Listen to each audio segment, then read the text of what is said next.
Hi, welcome back to MSS English classes. दोस्तों, मैं आपका दोस्त आई एम समीर फिर से एक बार हाजिर हूँ चेंज ऑफ टेंस के साथ। आशा करते हैं कि आप जो नरेशन का सबसे पहला वीडियो देखे होंगे, इंट्रोडक्शन ऑफ नरेशन, उसे देखकर एंजॉय किए होंगे और फिर जो दूसरा पार्ट आपको गया होगा चेंज ऑफ पर्सन, उसे भी आप पूरी तरीके से समझ चुके होंगे और आज बारी है चेंज ऑफ टेंस को समझने का। तो चलते हैं चेंज ऑफ टेंस को समझने की कोशिश करते हैं। चेंज ऑफ टेंस दरअसल क्या है, इसको समझने के लिए हम आपको 3 सेंटेंस देंगे और उन्हीं 3 सेंटेंस की मदद से पूरी तरीके से चेंज ऑफ टेंस को सिखा देने की कोशिश करेंगे। तो चलते हैं पहला सेंटेंस की तरफ। पहला सेंटेंस है हमारा शी सेज। पहला सेंटेंस है हमारा she says to me I am your friend. और दूसरा सेंटेंस है हमारा she will say to me I am your friend. तीसरा सेंटेंस है हमारा she said to me I am your friend. दोस्त, ये आपके सामने 3 सेंटेंस है। यदि आप चेंज ऑफ टेंस को समझना चाहते हैं तो इन तीनों सेंटेंस को आप देखिए, इसे लिखिए भी, कॉपी कलम को साथ में लेके बैठिए और पूरा आपको इस वीडियो के बाद नरेशन के बाद जो भी क्वेश्चंस पूछा जाएगा, नरेशन टॉपिक से जो भी आपको क्वेश्चंस पूछा जाएगा, मैं उम्मीद करता हूँ कि आप एक एक क्वेश्चन को सॉल्व कर सकते हैं। तो यहाँ पे देखिए पहला सेंटेंस क्या कह रहा है, she says to me I am your friend. ये वाली सेंटेंस जो आपको दिख रहा होगा आई एम योर फ्रेंड, यहाँ पे भी है आई एम योर फ्रेंड, यहाँ पर भी है आई एम योर फ्रेंड। इन तीनों सेंटेंस में कुछ भी चेंजेस नहीं है, यानी रिपोर्टेड स्पीच के इन सेंटेंस को अगर देखा जाए तो सेम है, लेकिन रिपोर्टिंग वर्ब के इन सेंटेंस को अगर देखा जाए तो ये वर्ब जो है दरअसल इसमें चेंजेस है।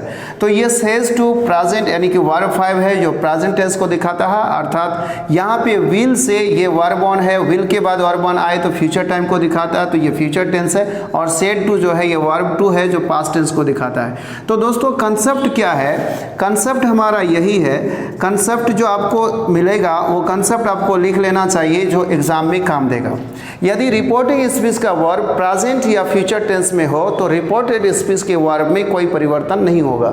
यदि ये प्रेजेंट टेंस की वर्ब है यानी प्रेजेंट टाइम को दिखाने वाली वर्ब है जैसे गो, तो वो वेंट में चेंज नहीं होगा या किसी अन्य रूप में चेंज नहीं होगा। खूब से खूब सब्जेक्ट का अनुसार गो गोज हो सकता है, पर टाइम चेंज नहीं होगा, वो सेम टाइम में रहेगा। कब? कंसेप्ट नंबर 1 में आप लिखिए इसको कि यदि रिपोर्टिंग स्पीच का वर्ब प्रेजेंट या फ्यूचर टेंस में हो तो रिपोर्टेड स्पीच के वर्ब में कोई चेंजेस नहीं होगा।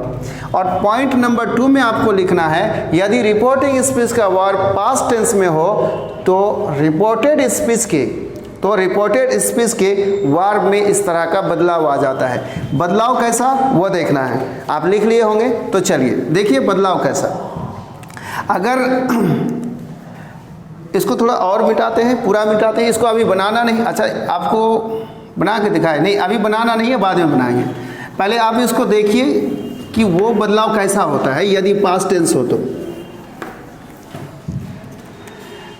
ये जो आपका डू है या डज है ये दरअसल प्रेजेंट टाइम को दिखाता है, या वर्ब ऑन और ये आपका वर्ब 5 ये भी प्रेजेंट टाइम को दिखाता है। यदि रिपोर्टेड स्पीच में आपको डू डज या वर्ब ऑन या वर्ब 5 के रूप में कोई क्रिया मिले तो आपको इनडायरेक्ट स्पीच में बदलते समय उस डू या डज को डीड में बदल देना है और वर्ब ऑन या वर्ब 5 को वर्ब 2 में बदल देना है। और यदि वर्ब 2 दिखे तो उसे बदल देना है हैड प्लस वर्ब 3 में। पर यदि हैड प्लस वर्ब 3 हो तो ये नो चेंज होता है, इसको चेंज नहीं किया जाता है, इससे बदला नहीं जाता है।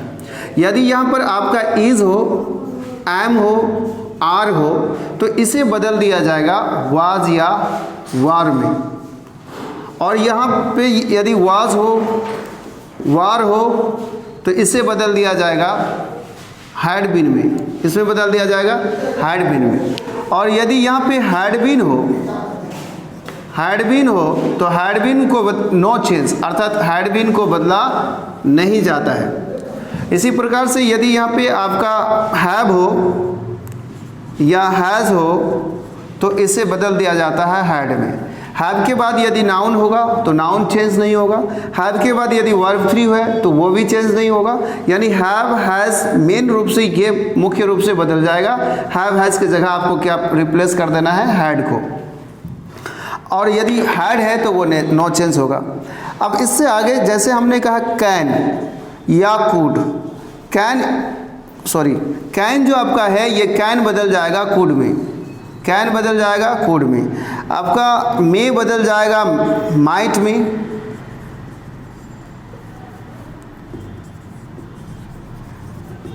मे बदल जाएगा माइट में, शैल या विल, शैल या विल ये आपका बदल जाएगा शुड या वुड में,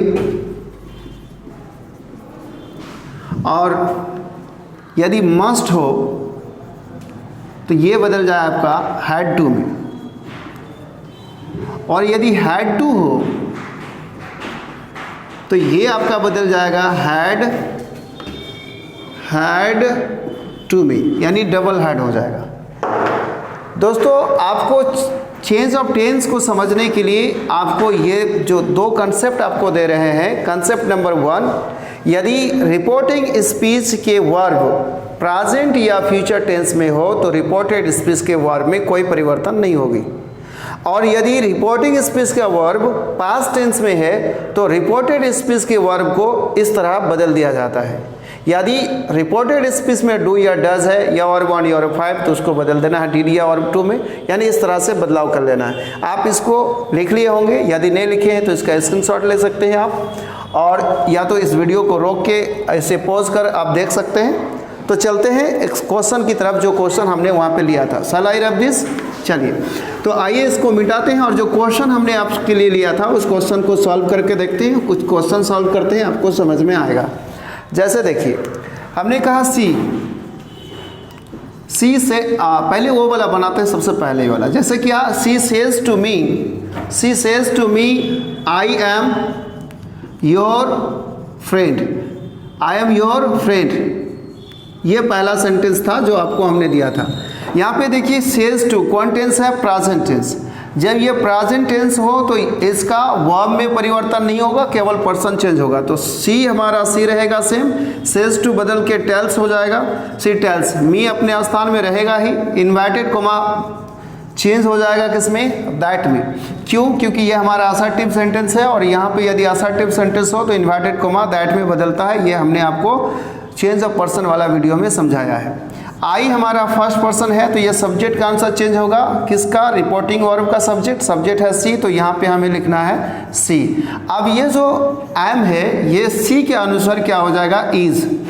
आप कहिएगा सर बदल तो गया, अभी देखिए क्या है, सब्जेक्ट के नंबर के हिसाब से वर्ब के फॉर्म चेंज हुआ है, ना कि वर्ब के टाइम बदला है टेंस का अकॉर्डिंग। तो टेंस के अनुसार ये बदला ही नहीं है, बल्कि सब्जेक्ट का अनुसार इस वर्ब के फॉर्म बदला है। अब ये योर जो है ये सेकंड पर्सन है, बदलेगा ऑब्जेक्ट का अनुसार। तो ऑब्जेक्ट क्या है हमारा, मी, तो हो जाएगा माई फ्रेंड। क्या हो जाएगा, माई फ्रेंड। तो ये सेंटेंस बन के तैयार है।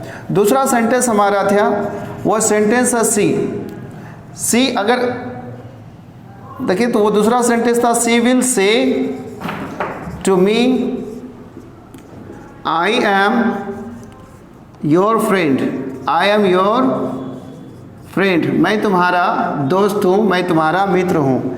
तो इस सेंटेंस में सी हमारा क्या है, सब्जेक्ट है, तो यहाँ पे लिखेंगे सी। और विल से टू जो है ये विल अपनी जगह पे रहेगा और से टू बदल के टेल हो जाएगा। सी विल टेल मी, और इन्वर्टेड कोमा हट के फिर यहाँ एक बार दैट, और आई फर्स्ट पर्सन ये बदल जाएगा सब्जेक्ट का आंसर, तो फिर एक बार सी, और ये फिर यहाँ इज और योर, कोई परिवर्तन नहीं, क्योंकि ये हमारा कौन टेंस में है, फ्यूचर में। तो यदि रिपोर्टिंग स्पीच का वर्ब प्रेजेंट या फ्यूचर टेंस में हो तो रिपोर्टेड स्पीच के वर्ब में कोई परिवर्तन नहीं होगा, जैसा कि कहा था, आप यहाँ देख रहे हैं। आइए अब तीसरा सेंटेंस देखिए और यहाँ से कुछ सेंटेंसेस बनाते हैं। तीसरा सेंटेंस सेम वही सेंटेंस जो आपको दिए थे, see she said to me I am your friend, I am your friend. Sentence में सी है तो सी आ जाएगा, सेड टू पास्ट है, अब इसका टेंस बदल जाएगा। तो पहले तो सेड टू को किस में बदल देंगे, टोल्ड मी, सी टोल्ड मी, इन्वर्टेड कोमा और कोमा चेंज हो जाएगा दैट में, और आई जो हमारा फर्स्ट पर्सन है ये बदल जाएगा सब्जेक्ट का आंसर सी। आप इस का ध्यान रखिएगा कि डायरेक्ट स्पीच से इनडायरेक्ट स्पीच में बदलते समय रिपोर्टेड स्पीच के पर्सन को हमेशा बदला जाएगा, चाहे वो किसी भी टेंस में हो, उससे कोई मतलब नहीं है। यदि यहाँ पे फर्स्ट पर्सन और सेकंड पर्सन आया है तो उसको सब्जेक्ट और ऑब्जेक्ट का आंसर चेंज करते रहना है, इस चीज़ का ध्यान रखिए। अब एम जो है ये किस में बदल जाएगा, वाज में। पहले यहाँ इज में रहता था पर अब क्या होगा, वाज में होगा। क्यों, क्योंकि अब यहाँ पे पास्ट टेंस है तो यहाँ के फॉर्म को बदल देना है, और योर जो है ये सेकंड पर्सन है तो ऑब्जेक्ट का आंसर चेंज होगा, तो यहाँ हो जाएगा माई। पर्सन को कैसे चेंज करते हैं ये तो आप पहले से ऑलरेडी सीख चुके हैं, आपको आ गया होगा। एक सेंटेंस और लेते हैं, जैसे कि हमने कहा he said to me, he said to me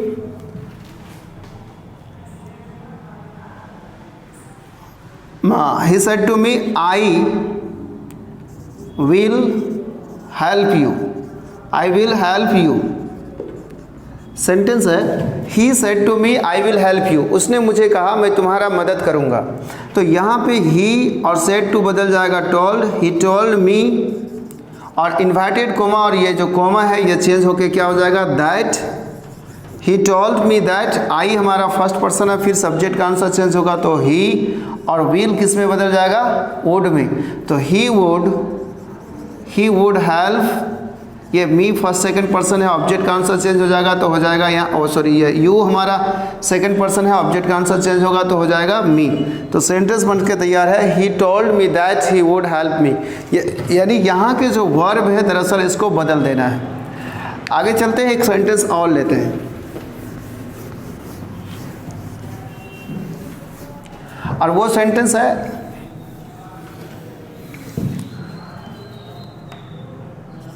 number 5। She said to me, she said to me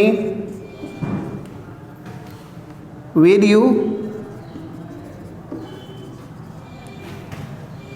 you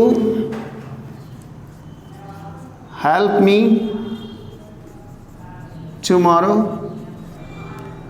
ये आपका क्वेश्चन है जो ये लड़की मुझसे पूछ रही है।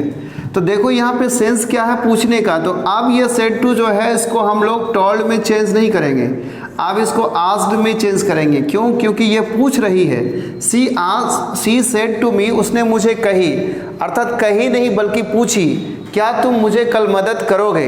तो यहाँ पे हम बनाएंगे इसको शी आस्क्ड मी, यानी ये जो आपकी सेड टू है ये टोल्ड में भी बदल सकता है, ये आस्क्ड में भी बदल सकता है, और ये कोई दूसरे शब्द में भी ये रिप्लेस हो सकता है। देखना है कि यहाँ वाली बात किस लेवल पर है, यहाँ पे कुछ आदेश दिया जा रहा है, कुछ पूछा जा रहा है, या सिंपल कुछ कहा जा रहा है, उसके हिसाब से ये अलग अलग शब्द में चेंज हो सकता है। तो शी आस्क्ड मी, और ये इन्वर्टेड कोमा जो है अब दैट में नहीं चेंज हो सकता, जैसा कि हमने चेंज ऑफ पर्सन वाली वीडियो में समझाया था कि यदि यहाँ पे इंट्रोगेटिव सेंटेंस हो, हेल्पिंग वर्ब से स्टार्ट हुआ हो, तो वहाँ पे हम इफ़ या वेदर लिखते हैं। तो हमने लिख दिया इफ़, और बाकी के सेंटेंस को फिर असर्टिव मोड में लिखेंगे। तो यू हमारा सेकंड पर्सन है, बदलेगा सब्जेक्ट, ऑब्जेक्ट का आंसर, ऑब्जेक्ट है बी, और ये है सब्जेक्ट के पोजीशन में, तो यहाँ लिखेंगे आई, और विल बदल के हमारा क्या हो जाएगा, would. She asked me if I would, और ये हेल्प ही रहेगा, और उसके बाद ये मी, फिर एक फर्स्ट पर्सन है तो बदलेगा सब्जेक्ट का आंसर, तो सब्जेक्ट है सी, तो यहाँ पे हो जाएगा हर। और टुमारो जो है ये एक हमारा क्या है, एडवर्ब ऑफ टाइम है। ध्यान दीजिएगा, यहाँ पे एक नोट लिखिएगा, एडवर्ब ऑफ टाइम है वह शब्द जो एडवर्ब ऑफ टाइम है, या फिर आप एडवर्ब ऑफ टाइम मत लिखिए, आप लिख लीजिए वो शब्द जो नियरेस्ट वर्ड है, वो वर्ड जो नियरेस्ट वर्ड है, निकट सूचक शब्द है जो करीबी को दिखाता है, उसको हम लोगों ने आपसे कहा था कि उसको क्या करते हैं, दूरी सूचक शब्द में चेंज कर देते हैं, नियरेस्ट वर्ड को फारेस्ट वर्ड में बदल देते हैं। तो ये हमारा वर्ड क्या है, टुमारो, आने वाला कल।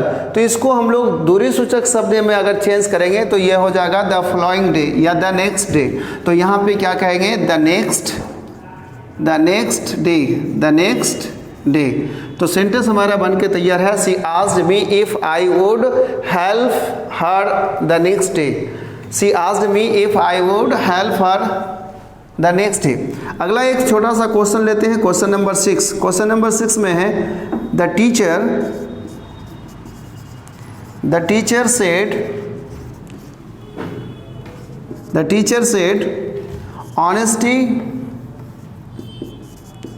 honesty is the best policy।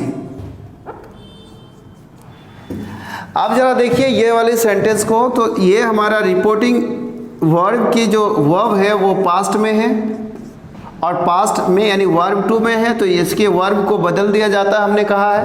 पर यहाँ नहीं बदल सकते हैं दोस्त। यहाँ क्यों नहीं बदल सकते, क्योंकि कहते हैं कि honesty is the best policy, ईमानदारी सबसे अच्छी नीति है। तो जो कि ईमानदारी अच्छी नीति है, कल भी थी, आज भी है और आगे भी रहेगी, ये या तो इसको आप फैक्ट कह सकते हैं, या तो इसको आप इडियम्स कह सकते हैं, या तो इसको आप प्रोवर्ब्स कह सकते हैं। तो ऐसी सच्चाई जो थी है और आगे भी रहेगी, जिसमें बदलाव या चेंजेस संभव नहीं है, उसके वर्ब को बदल भी नहीं सकते। इसीलिए इस इज को हम ऑज में नहीं बदल सकते। तो एक नोट आपको लिखना है और वो नोट ये होगा कि चाहे रिपोर्टिंग स्पीच का वर्ब प्रेजेंट टेंस में हो, पास्ट टेंस में हो या फ्यूचर टेंस में हो, उससे कोई फर्क नहीं पड़ता। यदि रिपोर्टेड स्पीच में कोई कहानी, कहावत या सच्चाई दिया गया है तो उसके वर्ब में कोई परिवर्तन नहीं होगा। वो इज है तो इजी रह जाएगा, और यदि हैज़ है तो हैज़ ही रह जाएगा। जो वर्ब है वो सेम रहेगा, इसमें परिवर्तन होगा ही नहीं। अगर परिवर्तन कर देंगे तो वो शब्द का मीनिंग ही बदल जाएगा। वो इडियम्स अब इडियम्स नहीं रहेगा, फैक्ट फिर फैक्ट नहीं होगा। तो यहाँ पे हम इसका आंसर करेंगे द टीचर सेड को अपने स्थान में रखेंगे, चूंकि ऑब्जेक्ट नहीं है तो टू भी नहीं है, तो टॉल में बदलना ही नहीं है हमें। और यहाँ पे लिखेंगे दैट, और जो बाकी की सेंटेंस है उसको हम लोग सेम टू सेम लिख देंगे। Honesty is the best policy, इसमें कोई चेंजेस नहीं है। अर्थात आप ट्रिकली अंदाज में इसको सॉल्व कर सकते हैं कि रिपोर्टेड स्पीच में कोई भी कहानी, कहावत अगर दिया गया है तो केवल इन्वर्टेड कोमा को हटाओ और उसकी जगह प्लेस कर दो दैट, आपका आंसर जो है वो सही हो जाएगा। तो ये यहाँ तक अगर आप चीज़ों को समझ चुके हैं तो मेरे ख्याल से आपके जो क्वेश्चन में पूछे जाने वाले क्वेश्चंस होंगे नरेशन चैप्टर से आप आसानी से सॉल्व कर सकते हैं। एक वीडियो और आएगा आपका इसके बाद, जिसमें हम VVI क्वेश्चन पे चर्चा करेंगे। आज के लिए इतना ही। आप इसे देखिए, एंजॉय कीजिए। धन्यवाद।